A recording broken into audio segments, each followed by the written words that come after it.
Hey guys, just going to take you through a little bit around a few series of videos I'm going to be releasing over the coming few days.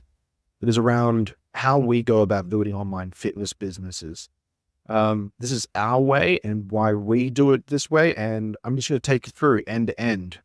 I hope you really enjoy this series of videos. We're going to cover off business models that are typically seen in online fitness, the pros and cons of those. That's today's session.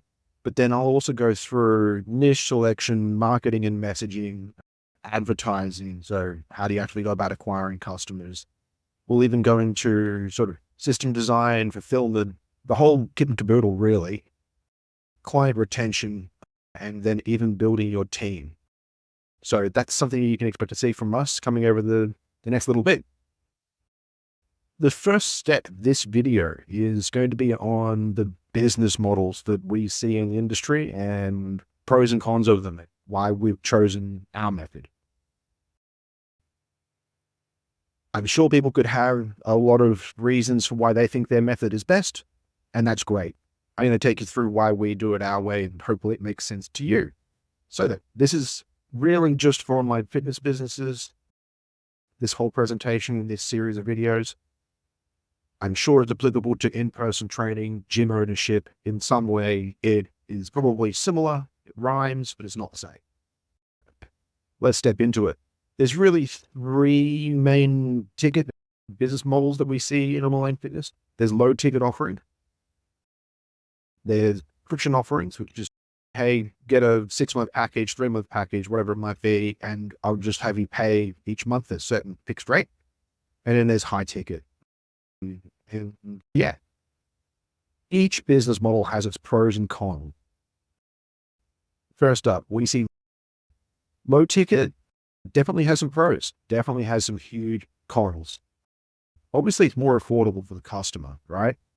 If you're looking to sell low ticket, you can often just get away with directing your audience to the offer and probably just even buy online. Something you probably just post as an online e-store, like a digital download or something similar. It's very accessible to clients. So you're going to get a high volume of clients through this method. Fairly easy to fulfill. A lot of the low ticket offers we see are really just like an Excel spreadsheet for workouts and nutrition and maybe a few PDFs about how to do it. And yeah, there you go. Pretty easy to fulfill. Let me move my little lovely face out the way. Often, in fact, almost by necessity, there's not going to be any sales calls really involved in this. You can't really afford to have a sales call. It's going to take too much time for every sale, and there's not enough money in it for you to really, which is a pro for some people. It's perfect if you've got a large following. I think a lot of the reason why we see some people really be strong proponents of this model is because they have large followings where they can really get effectively free or very cheap acquisition costs. If you've got 1 million followers, you can post an offer for $50, $100, whatever it might be. And if 1% of those people respond and actually convert, happy day, made some money. Too easy. Yeah, they're the pros. I personally really couldn't see a worse business model at this time though, because apps will destroy this business altogether. It's not going to exist for very long. Think about it. We've got solutions like MyFitnessPal. We've got all these free apps that you can use to help you with your diet, nutrition. There's a lot of free information out there already about how to do a diet. So the digital download information packs you also usually get it. Low ticket offerings are fairly commoditized. And most of our clients in the online space, Instagram, Facebook, these days, literally in the Instagram app, if you click on the search button, Meta's Llama Model 3, which is like ChatGPT, but made by Meta. I don't know about you guys, but like in my search recommendation, it now says, hey, make me a hit training program and make me a diet. You can just speak to the ChatGPT or Meta's large language model, and it will really design customized diets and exercises for you. Is that the best solution out there? No, probably not. But man, it's very accessible, it's very free, and only going to get better. So right from the outset, I really think that kind of makes this business model untenable and unviable. Clients typically get worse results because the amount of money they're forking up is typically less. What you typically get is just a lot of clients that sort of buy the service, and if they don't really execute it and follow through, then whatever, it's just $50, $100, whatever it is, no big loss. So they're not very committed to the changes that are required. Change the thing and help. But yeah, you typically also get lower quality clients. Interestingly, a lot of the time when people pay less, they're more likely to raise concern. They don't follow through. They have issues. They're constantly asking for like, why is this way? Why is it not this way? Whereas when someone comes to you and they're paying you a lot of money, they go, this is the expert. I'll do what they say. I'm just going to follow through. Often a lot less support is required. And obviously, there's no margin in this business. So you really can't afford to pay for marketing and advertising. You do need an organic following or some other way to convert clients. A low ticket offer could be an effective downsell if you've got a higher ticket offer. Someone comes to you and they want to do a subscription model or use your subscription service or use your high ticket service and they can't afford it. Could be an option to downsell. And you can't afford this, but we've got a low ticket offer. That's one way that you could acquire customers very cheaply. But in and of itself, it's just not going to be able to work long term. You're not going to be able to grow a business very quickly and you've got no margin to run. And ads, at the end of the day, are just a consistent, reliable way of getting your message out there and capturing attention. It's just paid attention. That's all ads are. Subscriptions, an effective business model. Often $200, $300 a month, sign up for 3 months, 6 months, 12 months, and you just charge them that amount. If you get a lot of subscriptions going, a lot of people are on subscriptions, then obviously that's pretty great. Can really start to add up over time. Client retention is typically higher in this business model because people just buy the subscription and kind of forget both of them will happen. They don't really think about changing it. And it's moderately easy to fulfill. It's not that much difficult work. It's not a high touch premium service typically at that price point. It's that good too. Apps are becoming really competitive. Again, I see this as something where you can see things like Renaissance periodization's diet app, the hypertrophy app, again, ChatGPT and the rest. Because it's not a premium service and there's typically not enough money collected to really provide that premium human touch, you are going to be more and more susceptible to apps in various flavors. It's often quite back-end intensive, making sure you don't have payment plan problems like subscriptions, cards expiring, etc. So you've got to make sure all that's in line. Again, the quality of the client can be really hit and miss. Some people just fire and forget. You have to worry about chargebacks and all the rest of it. And there's cash flow constraints. Because you're getting your money drip fed into you, you're constantly waiting for more money to arrive. That can be good if you have a lot of capital up front. You can just go out there and you can afford to pay for customer acquisition, and then you'll just get fed a return on subscription over time. But unless you've got that cash flow to really build up a subscription base, you're going to be waiting for next month's payments to come through so you can run more ads or use that money for your service, grow. But the cash flow constraints are pretty high here. It's a decent business model. It just is a little bit more challenging for the reasons I stated. high ticket. Clearly, this is where we really like to focus our time on. Based on what I've said now, it's not without its cons, but at the end of the day, we see it as the most long-term sustainable and viable. This is really when you're collecting $2,000 or more for a 3 or 4 month package. Obviously, bigger packages are on offer as well. Probably where we see the most is $3,200 for a 4-month plan. That $3,000 to $3,500 for a 4-month plan can vary based on your experience and all the rest. But that's the sort of price point we're talking. We also really focus on creating an offer that is very attractive and differentiates you from the marketplace, hitting very specific niches so that you can collect as much of that front-end cash as possible. Within 30 days is really where we really focus on collecting cash. Why 30 days? Because the more amount of money you can collect in the first 30 days, it allows the acquisition of, say, that $2,000 to pay for the acquisition of the next customer as well. And when it comes to paying for ads, you could just theoretically put your ad spend onto a credit card. You've got your 30 days to pay off the balance at the end of the month, but you are able to pay off that balance with the revenues that you collect upfront from your sales. So it becomes no longer a restrictive business model so far as customer acquisition. It's paying for itself.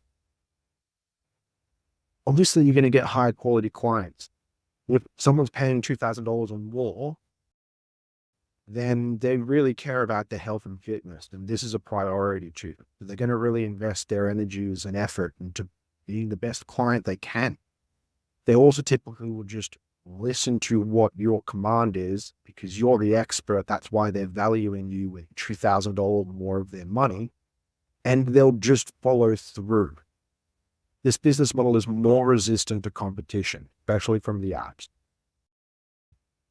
Because at this price point, people are paying you this money for that premium service, that human touch, and to really be guided through this process. They're not going to an app that just gives them something cookie cutter. So again, that makes you more resistant from competition. The fact that it's a premium service in and of its own self. For certain people like myself, I really only like premium services. I personally don't think that lower quality services are good value. Just because something's cheaper doesn't mean it's better value. Could, but often not. And there's always people like me out there in this world. There's always someone that never wants to go with the low offering. I want to get the best. And there's lots of us out there. Higher business evaluations. If you can make high ticket work, clearly you're going to have, your business is going to be more valuable. We really at ScaleFit believe in creating a business that is valuable. Doesn't really make a lot of sense to make a business that isn't valuable. What happens one day if you want to sell it? What happens one day if you need to take a loan out against the business in your name to take care of family bills of some kind? The more valuable your business is, the better. And overall, it's a much higher margin business because you are charging that premium price and you're getting someone to pay you for it. You've got more margin in the ticket, which means you can actually do more for them. You can provide them a better service and get them better results. If someone's going to pay you $2,000 to take care of their health and fitness online, you're going to care more about getting them the best result possible. Cons. Less clients. If you want to work with a lot of people and that's your goal, that's great. Help as many people as you can. But this model, you're going to have less, just because less people can afford to spend or want to spend $2,000 or more on their health and fitness versus spending $50 on a digital download. Pretty simple. The sales process is far more intensive. At the end of the day, if someone's going to fork over this amount of money with you, you're not going to be able to get away with just, hey, here's the order card. just go to my website and pay to it. You're going to have to have a call with them. You're going to have to convince them that you're worth the $2,000, $3,000, $4,000 that you say you're worth. It's more difficult to fulfill is another big problem. This is probably a problem with all service-based businesses. It's fine when it's just you, but when you start to employ people, requires a lot of effort and energy in making sure that the people that you're working with and that your staff are delivering a service that is as high quality as what you would deliver. So fulfillment becomes more intensive, and training staff makes it more difficult to scale. The bottleneck really ends up being the quality of the people you have working in your business. As an aside, one of the main ways we fix that problem, and this will be something that I go into one of our future videos, where we've found the best luck in finding the best coaches has honestly been with our own clients that we helped with their fitness journey. And so many of us, you get fit, you get ripped, you get shredded, and you start to fall in love with fitness. And some of those clients can end up being some of the very best coaches that you'll ever have. They've experienced the service. They loved the service. They love everything about what it's meant to their lives. And now they can be a coach. They're often your biggest fans, almost zealots for you as far as how they work for your business. So that's one thought. So they're the three business models. The low ticket, subscription-based, and high ticket. Should be said, high ticket, that first 3 to 4 months, get as much cash flow in as possible, and then to pay for acquisition costs. But then after that, converting them to a longer term plan, almost as if it was a subscription, is absolutely viable. So, give us $2,000 for the first 4 months, and then the next 12 will put you on a subscription cost at this monthly plan, because you no longer have to pay for the acquisition of that customer anymore. So it usually does end up being a subscription-based business as well. I know I've been talking pretty fast. I'm an Australian. I guess maybe we do that. All business models can work. That's for sure. I'm not looking to say that if you do another option, it's never going to work. I'm sure you can make them all work. Unless you have a large organic following to make low ticket work, or capital up front to front load acquisition cost for subscriptions, for subscriptions, going to be really difficult to get those businesses off the ground. Whereas high ticket offerings are the only feasible option if you don't have a large following and if you don't have a lot of capital go out there and acquire customers on debt, effectively. And long term, let me move my pretty little face out the way. Long term, it's going to be the most resistant business model to competition from apps and AI. And just other fitness professions. High ticket does make you stand alone, which is good. And there will always be someone out there that wants a premium service. So why not deliver it to them yourself? It's much easier to make a lot of money if you charge more money for your service, fundamentally. And I've always really liked delivering the best possible result, no matter what, end of story, and just make it worthwhile. And effectively, that's what you're opting into if you can do a high ticket premium offering. That's the only business model we want to work with.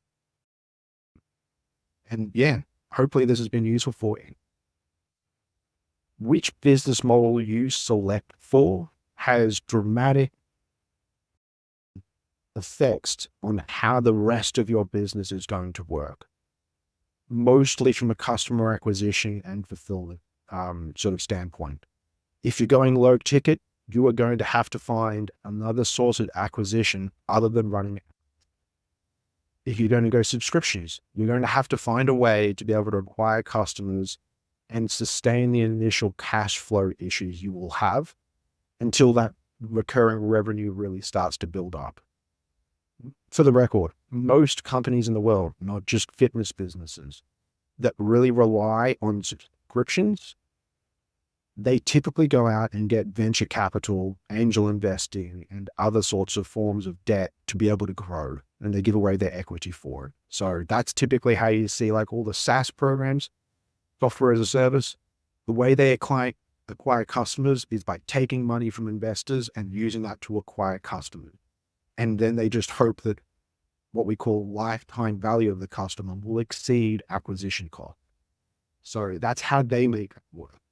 But if you're a PT just starting out and probably don't have an angel investor looking to give you $50,000 to go out and acquire customers and have that paid off over time. Whereas if you go high ticket, you can make it work. You can make it work if you just put in some effort and you're prepared to put through the effort required to run a really good sales process. At the end of the day, no one's going to give you $2,000 or more without ever having spoken to you. So that's part of the process.